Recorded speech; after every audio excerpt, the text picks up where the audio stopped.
20 years of excellence in cancer care. Mahatma Gandhi Cancer Hospital and Research Institute, Visakhapatnam.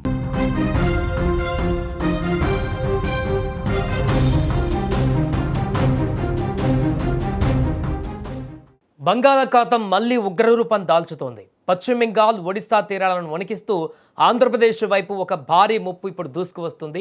వాయువ్య బంగాళాఖాతంలో నిన్నటి వరకు అల్పపీడనంగా ఉన్నటువంటి వాతావరణ పరిస్థితి ఇప్పుడు ఒక్కసారిగా మరింత బలపడి ఏకంగా వాయుగుండంగా మారింది. దీని ప్రభావంతో రానున్న 24 గంటల్లో భారీ వర్షాలు విరుచుకు పడతాయని వాతావరణ శాఖ ఇప్పుడు హెచ్చరిస్తుంది.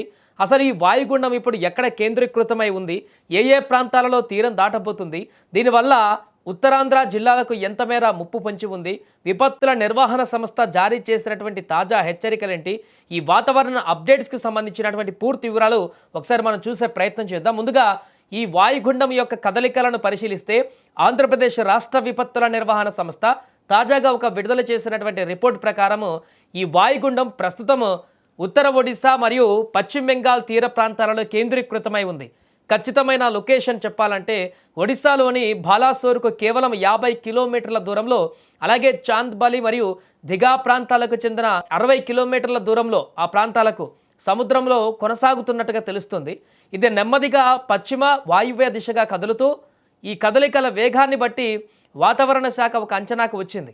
రానున్నటువంటి 24 గంటల్లోనే ఇది చాంద్బలి మరియు దిగా మధ్య బాలాసోర్ సమీపంలో తీరాన్ని దాటేటువంటి అవకాశం స్పష్టంగా కనిపిస్తుంది. తీరం దాటేటువంటి సమయంలో సముద్రం చాలా అల్లకల్లోలంగా ఉంటుందని, బలమైన ఈదురుగాలులు వీస్తాయంటూ అధికారులు హెచ్చరిస్తున్నారు.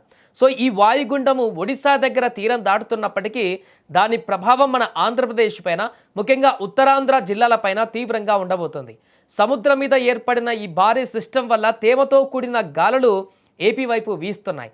దీని పరిణామంగా ఉత్తరాంధ్రలోని పలు జిల్లాలలో 1-2 చోట్ల భారీ నుంచి అతి భారీ వర్షాలు కురిసే అవకాశం ఉందని ఏపీ ఎస్డిఎంఏ స్పష్టం చేసేసింది.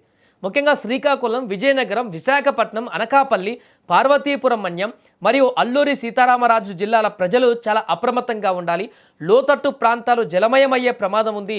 ఇక రాష్ట్రంలోని మిగిలిన జిల్లాల్లో అంటే కోస్తాంధ్ర, రాయలసీమ ప్రాంతాలలో అక్కడక్కడ ఆకాశం మేఘామృతమై ఉంటుందని, తేలికపాటి నుంచి మోస్తారు జల్లులు పడేటువంటి అవకాశం ఉందని కూడా అధికారులు తెలిపారు. సో ఈ వాతావరణ పరిస్థితుల దృష్ట్యా రాష్ట్ర ప్రభుత్వం మరియు విపత్తుల నిర్వహణ సంస్థ యంత్రాంగం కూడా అప్రమత్తమైంది. సముద్రం అత్యంత అలజడిగా ఉంటున్న కారణంగా మత్స్యకారులు ఎవరు కూడా రానున్నటువంటి 48 గంటల పాటు వేటకు వెళ్ళవద్దని కఠినమైనటువంటి హెచ్చరికలు జారీ చేశారు. ఇప్పటికే సముద్రంలో వేటకు వెళ్ళిన వారు వెంటనే సురక్షిత ప్రాంతాలకు లేదా తీరానికి చేరుకోవాలని రేడియోలు, శాటిలైట్ ఫోన్ల ద్వారా సమాచారం అందిస్తున్నారు. అలాగే తీర ప్రాంతాలలో నివసించే ప్రజలు, ముఖ్యంగా పల్లపు ప్రాంతాల వారు వాతావరణ శాఖ ఇస్తున్న సూచనలను ఎప్పటికప్పుడు పాటిస్తూ అప్రమత్తంగా ఉండాలని అధికారులు సూచించారు. వాయుగుండం కదలికలను స్టేట్ కంట్రోల్ రూమ్ నుంచి నిరంతరం గమనిస్తున్నట్లు కూడా ఏపీ ఎస్డిఎంఏ వెల్లడించింది. ఏదేమైనా ప్రస్తుతం ఉత్తరాంధ్ర జిల్లాలకు భారీ వర్ష సూచన ఉన్నటువంటి నేపథ్యంలో అక్కడి ప్రజలు అప్రమత్తంగా ఉండాలంటూ చెప్తున్నారు.